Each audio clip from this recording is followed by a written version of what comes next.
perkenalkan, nama saya Triwandari dengan NIM 1057211094423 dari kelas M23C.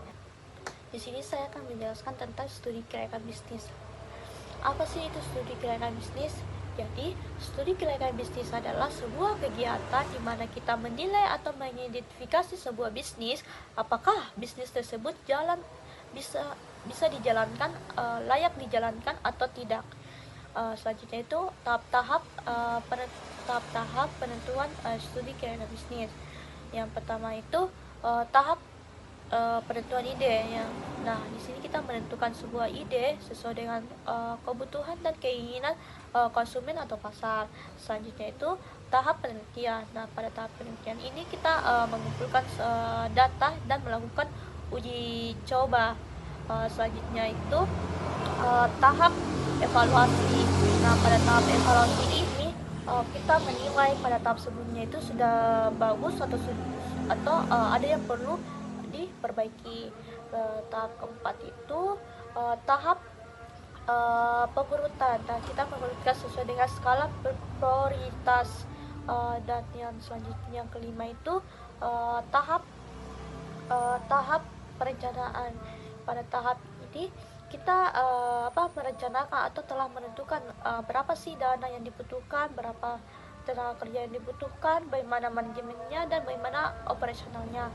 Dan yang tahap terakhir yaitu tahap pelaksanaan. Nah, di sini kita sudah melaksanakan sesuai dengan apa yang kita rencanakan. Dan selanjutnya itu aspek-aspek dalam studi keuangan bisnis. Yang pertama itu aspek hukum, yang kedua itu aspek lingkungan, yang ketiga itu aspek pasar dan pemasaran, yang keempat itu aspek teknologi, yang kelima itu aspek manajemen dan tenaga kerja, dan yang keenam itu aspek keuangan. Siapa saja sih pihak yang terlibat dalam studi keuangan bisnis ini? Yang pertama itu investor, kedua itu kreditor, ketiga itu pihak manajer, keempat itu pemerintah dan masyarakat. Seberapa penting sih ini studi keuangan bisnis dilakukan? Studi keuangan bisnis ini sangat penting karena untuk agar investor dapat mau menyuntikkan dana ke bisnis kita dan kreditor dapat meminjamkan kita dana.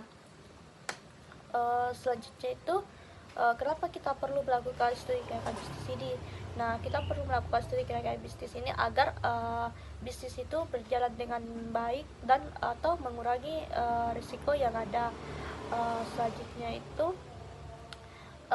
agar investor dapat menyuntikkan dana dan kreditor dapat meminjamkan dana kepada kita. Ada pula kesalahan-kesalahan dalam menyusun studi keuangan bisnis ini, yaitu pertama, kurangnya data atau kurangnya informasi. Kedua itu data yang telah dikumpulkan itu salah atau tidak valid. Yang ketiga itu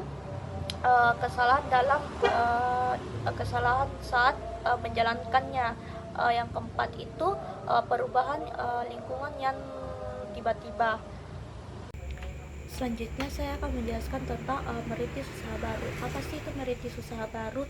Jadi merintis usaha baru yaitu membuat usaha dari nol berdasarkan ide sendiri, modal sendiri, dan manajemen sendiri. Ada tiga bentuk usaha baru yang dapat dirintis. Yang pertama itu perorangan, yaitu yang dikelola secara sendiri. Yang kedua itu persekutuan, bisnis yang dimiliki dua orang atau lebih dan dikerja secara bersama-sama. Yang ketiga itu berbadan hukum, seperti PT, koperasi, BUMN dan BUMD. Ada pula cara-cara memasuki dunia bisnis. Yang pertama itu mulai dari nol atau starting, kedua itu ikut bisnis keluarga, ketiga itu beli franchising, keempat itu membeli perusahaan yang sudah ada. Ada pula langkah-langkah dalam memulai usaha, yaitu mulai dari menentukan ide bisnis, bisa dari pengalaman, hobi, atau peluang. Kedua itu cari modal dan fasilitas. ketiga itu pastikan ada pasar untuk produk yang akan dibuat. Selanjutnya itu lakukan analisis peluang pasar. Selanjutnya ada beberapa hal yang penting dalam merintis usaha. Yang pertama itu tentukan bidang usaha, apakah bidang pertanian, perdagangan, jasa atau wisata dan lain-lain. Selanjutnya itu pilih bentuk usaha, apakah sebuah PT, koperasi, firma hukum dan lain-lain. Selanjutnya itu pilih lokasi yang strategis, bentuk organisasi usaha sesuai dengan skala bisnis. Yang selanjutnya itu pahami lingkungan usaha. Selanjutnya saya akan menjelaskan tentang franchising.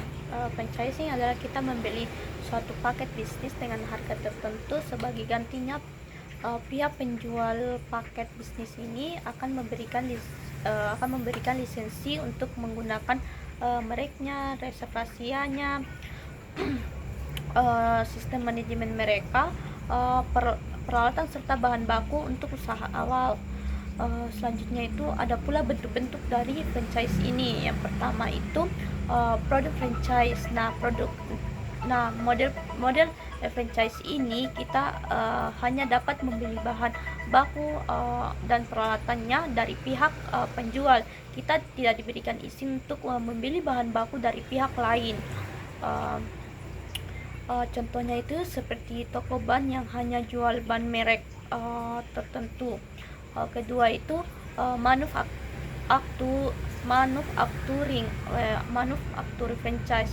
Model perusahaan ini perusahaan diberikan untuk membuat produk dari franchisor lalu menjualnya ke masyarakat dengan merek si franchisor. Biasanya ada di industri makanan dan minuman. Contohnya itu perusahaan yang diberikan hak membuat minuman bersoda tertentu. Ketiga itu business opportunity ventures. Pemilik bisnis membeli produk dari perusahaan tertentu lalu mendistribusikannya ke perusahaan, biasanya membantu menyediakan pelanggan, tapi pemilik bisnis harus membayar biaya tertentu. Contohnya bisnis mesin vending atau mesin minuman otomatis dan distributor tertentu. Keempat itu bisnis format franchising. Ini yang paling sering ditemui, bukan cuma pakai merek tapi juga ikut sistem bisnis lengkap dari perusahaan induk melalui cara operasional, pemasaran, standar pelayanan dan lain-lain. Contohnya itu seperti Alfamart, Indomaret, McD dan KFC. Selanjutnya itu ada pula pihak-pihak dalam franchise. Yang pertama itu franchisor, yaitu pemberi franchise, perusahaan atau perorangan yang punya bisnis dan memberikan hak untuk dipakai orang lain. Selanjutnya itu franchise, penerima franchise, orang atau perusahaan yang membeli hak untuk menjalankan sebuah bisnis franchise tersebut. Selanjutnya itu pemberi franchise lanjutan, yaitu franchise yang diberi izin lagi untuk menjual franchise ke pihak lain. Selanjutnya itu penerima franchise lanjutan, orang yang menerima franchise dan memberi franchise lanjutan. Selanjutnya itu ada kelebihan dan kekurangan. Yang pertama itu kelebihan franchise. Yang pertama itu manajemen bisnis yang sudah siap pakai. Pihak franchisor sudah menyiapkan sistem manajemen yang bagus dan teruji. Jadi penerima franchise nggak perlu repot-repot memikirin cara mengelola bisnis, cari ide atau riset pasar sendiri. Selanjutnya itu nggak perlu promosi berlebihan, karena franchise biasanya punya nama besar dan sudah dikenal masyarakat. Jadi kamu nggak perlu capek-capek promosi dari nol kecuali ada produk baru. Selanjutnya itu ketiga, dukungan penuh dari franchisor. Franchisor kasih pelatihan lengkap seperti cara pemasaran, keuangan, dan teknik bisnis lainnya. Semuanya sudah termasuk dalam biaya awal pembelian franchise.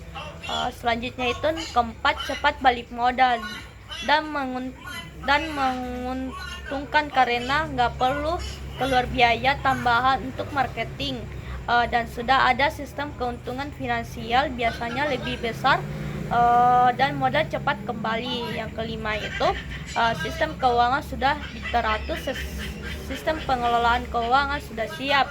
Jadi kamu tidak perlu bingung mengatur pembukaan dan keuangan bisnis. Selanjutnya itu kekurangan dari franchise. Yang pertama itu supplier terbatas. Kamu harus pakai supplier yang sudah ditentukan franchisor, jadi nggak bisa bebas memilih supplier lain. Yang kedua itu reputasi franchise penting banget. Kalau ada satu cabang franchise yang salah atau memiliki reputasi yang buruk, itu bisa mempengaruhi citra bisnis franchise yang lain di tempat berbeda. Selanjutnya itu ruang gerak yang terbatas. Pemilik franchise atau franchisor pegang kendali penuh, sehingga penerima franchise nggak bisa pihak franchise nggak bisa sembarang mengubah konsep bisnis atau kebijakan. Selanjutnya itu modal awal cukup besar. Biaya awal untuk beli hak franchise, pelatihan dan dukungan bisa cukup mahal dan harus dipersiapkan. Selanjutnya itu cara mengurangi resiko dalam usaha franchise. Yang pertama itu evaluasi diri. Coba kita tanyakan kepada diri sendiri, apakah kita suka punya usaha sendiri, nyaman kerja sama orang lain, punya jiwa pemimpin, bisa atur waktu dan orang, punya inisiatif saat pasar berubah, sehat jasmani dan rohani. Kalau banyak jawaban iya, cocok banget ke franchise. Kedua itu meneliti franchise sebelum kita pilih franchise. Pastikan franchisor sudah stabil dan terpercaya.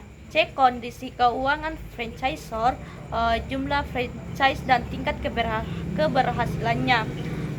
Pastikan sistem keuntungan jelas, jual ke konsumen atau royalti. Lihat apakah franchisor punya SDM profesional di bidang manajemen, akuntansi, dan pemasaran.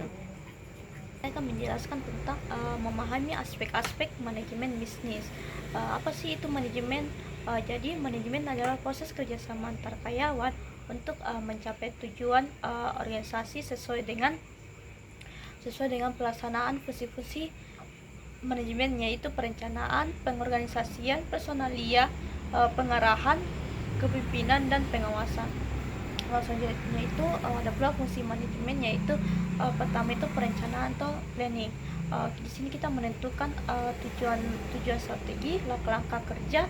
Ada pula pendekatan yaitu membuat perencanaan, yaitu pertama top down atau atasan ke bawahan. Kedua itu bottom up, bawahan ikut menentukan rencana. Yang ketiga itu pendekatan campuran, di mana pemimpin memberikan petunjuk perencanaan organisasi secara garis besar, sedangkan perencanaan detailnya diserahkan kepada tim kreativitas perusahaan di bawahnya dengan tetap memenuhi aturan yang ada. Yang terakhir itu atau yang keempat, pendekatan kelompok. Dengan pendekatan ini perencanaan dibuat oleh sekelompok yang sudah ahli atau tenaga ahli dalam perusahaan. Selanjutnya itu kedua, pengorganisasian atau organizing, membagi tugas, membuat struktur organisasi. Yang ketiga itu pelaksanaan atau accounting atau memimpin, memberikan motivasi, menggerakkan tim.